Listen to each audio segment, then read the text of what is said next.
બધાને દિવ્ય આસન આપ્યા છે,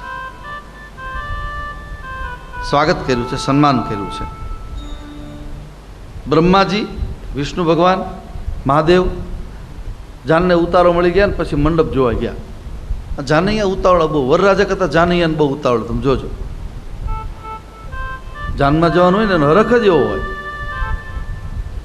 બધા આમ જોવા ગયા. એમાં બ્રહ્માજીએ ભગવાન રામને જે રામનો ચોરી મંડપ જોયો, જ્યાં ભગવાન રામને ફેરા ફરવાના હતા એ મંડપ જોયો અને બ્રહ્માજીને લો બીપી ને હાઈ બીપી થવા માંડ્યું.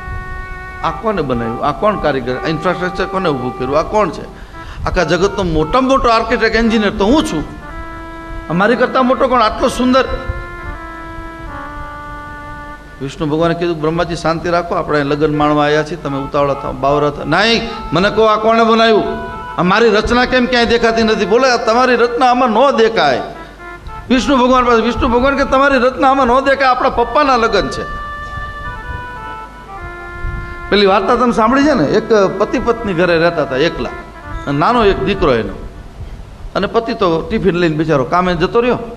પછી આને ઘરનું કામ કરવું એટલે પછી આ દીકરી જે હતા એને એમ થયું કે આ મારો છોકરો રો રો કરે છે દીકરો, તો એને પછી એને પોતાના લગ્નનું આલ્બમ આજુબાજુના બેસવાવાળા આવ્યા ને તે આલ્બમ કાઢેલું કે લે તું આ જો બેટા, બેઠા બેઠો, કેમ કે આલ્બમના પાના ફેરવે ત્યાં હું મારું રસોઈ, ખીચડી, દાળ ભાત, શાક જે કંઈ બનાવી લઉં. છોકરો તો આનંદ થઈ ગયો, પોતાની મમ્મીને દુલ્હનના રૂપમાં જોયે ને એકલો એકલો દાંત કાઢે ને હસે ને ખડખડાટ. પપ્પાને આવી રીતે જોયે હાથમાં તલવારને, મારે એને એટલું ધ્યાન રાખવાનું, હા તલવાર હાથમાં હોય. આમ લગભગ 50 પાનાનો આ ચંદુ જેવાય વધારેમાં વધારે પાનાનો બનાવ્યો મોટો આલ્બમ. અને છેલ્લું પાનું ગયું એટલે રડવા માંડ્યો, આક્રંદ ચાલુ.